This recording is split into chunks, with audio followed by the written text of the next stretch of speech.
Thanks. Hurricane Helene is already affecting power situations with outages expected for hundreds of thousands of households in Florida. And our Marissa Thomas caught up with two former Erie residents now living in the Sunshine State as they brace for the storm. So, Marissa, what are they seeing and what are their big concerns tonight? Good evening, Mike. Tonight I spoke with someone who lives in Land O'Lakes, Florida, and someone in Sarasota, Florida. They tell me the storm surge, power outages, and having things blow away that could cause damage are at the top of their list. Hurricane Helene made its way to Florida's coast on Thursday, classified as a Category 4 hurricane according to the National Hurricane Center.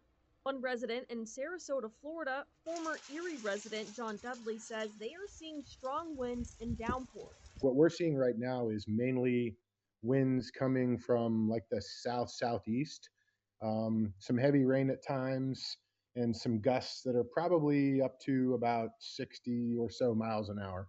When deciding to move further inland or bunker down at home, Dudley says it takes a bit of investigating and consideration. We kind of spent the part of the morning out in the backyard with, sticks and rulers and a tape measure, trying to figure out where maximum storm surge would be.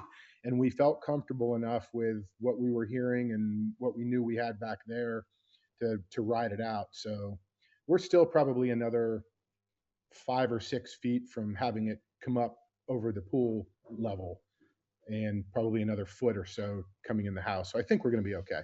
A former Erie News Now meteorologist, Vince Lomsky, is now in Land O'Lakes, Florida.